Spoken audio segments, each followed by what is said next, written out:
அனைவருக்கும் அஸ்ஸலாமு அலைக்கும் வரஹ்மத்துல்லாஹி வபரகாத்துஹு. வணக்கம். இன்று 2026ஆம் ஆண்டு பிப்ரவரி மாதம் 11ஆம் திகதி புதன்கிழமை. இன்றைய நாளிலும் அஸ்வசும பயனாளர்களுக்கான மிகவும் முக்கியமான சந்தோஷமான ஒரு செய்தியோடு தான் நாங்கள் உங்களை சந்திக்க வந்திருக்கிறோம். அந்த செய்தி என்ன அப்படின்றத பார்க்கறதுக்கு முன்னால இதுவரைக்கும் என்னுடைய யூடியூப் சேனலை சப்ஸ்கிரைப் பண்ணாதவங்க மறக்காம சப்ஸ்கிரைப் பண்ணி வச்சுக்கொள்ளுங்க. கூடவே பெல் ஐக்கனையும் கிளிக் பண்ணிக்கொள்ளுங்க. அப்போதுதான் உடனுக்குடன் நாங்கள் தருகின்ற செய்திகளாக இருக்கட்டும், அஸ்வசும தொடர்பான தகவல்களாக இருக்கட்டும், அல்லது அரசாங்கத்தினால் வழங்கப்படுகின்ற ஏனைய நலன்புரி திட்டங்களாக கொடுப்பனவுகளாக இருக்கட்டும், இவை குறித்து நீங்கள் தெரிந்து கொள்வதோடு பயன்பெறக்கூடியதாகவும் இருக்கும். எனவே இந்த ஸ்கிரீன்ல பதிவிடப்பட்டிருக்கின்ற என்னுடைய யூடியூப் சேனலை நீங்க சப்ஸ்கிரைப் பண்ணி வச்சுக்கொள்ளுங்க. கூடவே பெல் ஐக்கனையும் கிளிக் பண்ணிக்கொள்ளுங்க. என்னுடைய யூடியூப் சேனலோட பெயர் தான் RJ Ramees report. RJ Ramees report.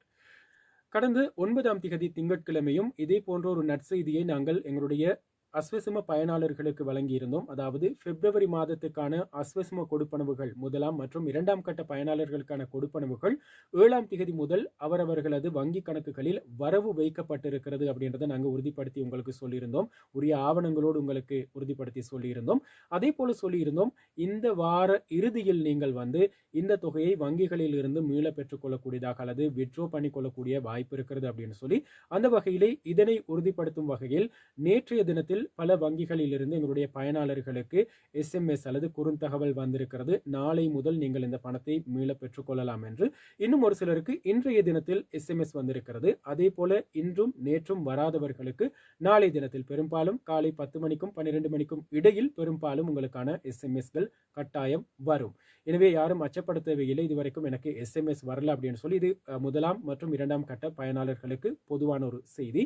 நாளைய தினத்தில் வரும். உங்களுக்கு தெரியும், பொதுவாக ஒரு சில வங்கிகள் தங்களுடைய கொடுக்கல் வாங்கல்களை காலை 9 மணிக்கு பிறகுதான் ஆரம்பிக்கும். எனவே 9 மணிக்கு பிறகு அந்த சிஸ்டம் அப்டேட் செய்யப்பட்டு உங்களுக்கு SMS வரும். எனவே மாலை நேரத்தில் நீங்க போய் உங்களுக்கான பணத்தை பெற்றுக்கொள்ளலாம், அல்லது நாளை மறுதினம் உறுதியாக நீங்க பணங்களை மீள பெற்றுக்கொள்ளக்கூடிய வாய்ப்பு இருக்கிறது.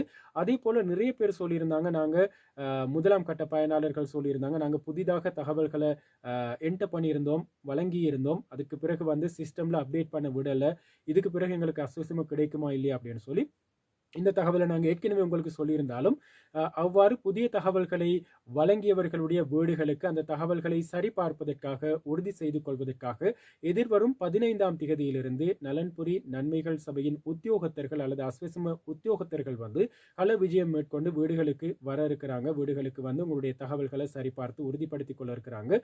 அதே போல யாரெல்லாம் மனக்குறைகளை சமர்ப்பிச்சிருந்தீங்களோ உங்களுடைய வீடுகளுக்கும் இந்த 15ஆம் திகதிக்கு பிறகு அந்த உத்தியோகத்தர்கள் உங்களுடைய மனக்குறைகளை கேட்டறிந்து உங்களுக்கு அஸ்வசும கொடுக்கறதுக்கு தகுதி இருக்குதா, நீங்க பெற்றுக்கொள்றதுக்கு தகுதியானவரா இல்லையா அப்படின்றது தீர்மானிக்கும். அந்த முக்கியமான தீர்மானத்தை மேற்கொள்வதற்காக வீட்டுக்கு வர இருக்கிறாங்க. எனவே வர இருக்கிற சந்தர்ப்பத்தில் உங்களுக்கான ஆவணங்களை நீங்க திரட்டி வச்சுக்கொள்ளுங்க. குறிப்பாக குடும்ப தலைவருடைய ஐடி கார்டு அல்லது ஆள் அடையாள அட்டை இலக்கத்தை வச்சுக்கொள்ளணும்.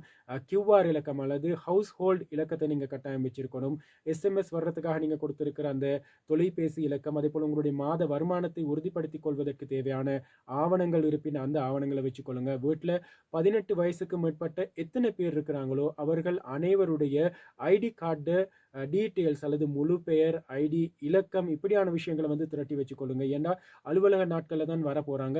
வர்ற நேரத்தில் நீங்க ஏதாவது ஒரு தொழிலுக்கு போயிட்டீங்க, ஏதாவது ஒரு பயணத்துக்கு போயிட்டீங்க அப்படின்னு சொன்னா உங்களுடைய தகவல்களை சரிபார்த்து கொள்றதுக்கான சந்தர்ப்பம் இல்லாம போயிடலாம். நீங்க திரும்பவும் ஏஜி ஆபீஸுக்கு அல்லது பிரதேச செயலகத்துக்கு போய் உங்களுடைய தகவல்களை உறுதிப்படுத்திக் கொள்ள வேண்டிய ஒரு நிலைமை ஏற்படலாம். அதே போல வீட்டுக்கு வர நேரம் உரிய ஆவணங்கள் இல்லை அப்படின்னு சொன்னா அந்த நேரத்திலையும் நீங்க சங்கடங்களுக்கு உள்ளாகக்கூடிய வாய்ப்பு இருக்கிறது. எனவே நான் ஏற்கனவே சொன்ன இந்த ஆவணங்களை திரட்டி ஒரு ஃபைல்லையாவது வச்சுக்கொள்ளுங்க. அப்ப தொழிலுக்கு போறவங்க நிம்மதியா போய் வரலாம். இல்லைன்னு சொன்னா அது கேட்கிற நேரங்கள்ல அவருடைய தொலைபேசி இலக்கம் அல்லது அவருடைய ஐடி கார்டு நம்பர், அவருடைய QR இலக்கம், இப்படியான விஷயங்கள் கைவசம் இல்லாம போச்சு அப்படின்னு சொன்னா அதிகாரிகளாலும் செய்வதற்கு எதுவும் இல்லை, திரும்பி போக வேண்டிய ஒரு நிலைமை ஏற்படும். எனவே இப்படியான சங்கடங்களுக்கு உள்ளாகாமல் இருக்கிறதுக்கு அந்த ஆவணங்களையும் திரட்டி வச்சுக் கொள்ளுங்க அப்படின்ற அந்த செய்தியும் நாங்கள் உங்களுக்கு ஞாபகப்படுத்திக் கொள்கிறோம். பெரும்பாலும் நாளைய தினத்திலிருந்து நீங்கள் உங்களுக்கான பிப்ரவரி மாத கொடுப்பனவுகளை வங்கிகளில் இருந்து மீள பெற்றுக்கொள்ள முடியும் அப்படின்ற அந்த சந்தோஷமான செய்தியையும் 15ஆம் திகதி மீளாய்வுக்காக அல்லது உங்களுடைய தகவல்களை பரிசீலனை செய்வதற்காக மனக்குறைகளை கேட்டறிவதற்காக வரும் அதிகாரிகளுக்கு உங்களுடைய ஆவணங்களையும் நீங்க உரிய வகையில தயார்படுத்தி வச்சு சரியான முறையில உண்மையான தகவல்களை முடிஞ்ச வரைக்கும் வழங்குங்க அப்படின்ற விஷயத்தையும் ஞாபகப்படுத்தி கொண்டு நாங்கள் இன்னொரு வீடியோடாக உங்களை சந்திக்க இருக்கிறோம். மறக்காம என்னுடைய யூடியூப் சேனலை சப்ஸ்கிரைப் பண்ணி வச்சுக்கொள்ளுங்க. கூடவே பெல் ஐக்கனையும் கிளிக் பண்ண மறந்துடாதீங்க. அப்போதுதான் அஸ்வசும அதே போல அரசாங்கத்தால் வழங்கப்படுகின்ற ஏனைய நலன்புரி திட்டங்கள் நன்கொடைகள் சம்பந்தமான தகவல்களை செய்திகளை நீங்க உடனுக்குடன் தெரிஞ்சு கொள்ளக்கூடியதாக இருக்கும். என்னுடைய யூடியூப் சேனலோட பேரை நான் ஸ்கிரீன்ல பதிவிட்டிருக்கிறேன், ஆர்ஜே ரமீஸ் ரிப்போர்ட். இந்த யூடியூப் சேனலை மறக்காம சப்ஸ்கிரைப் பண்ணி வச்சு கொள்ளுங்க அப்படின்றதை ஞாபகப்படுத்திக் கொண்டு விடைபெறுறோம். மீண்டும் ஒரு புதிய தகவலோடு செய்தியோடு சந்திக்கலாம்.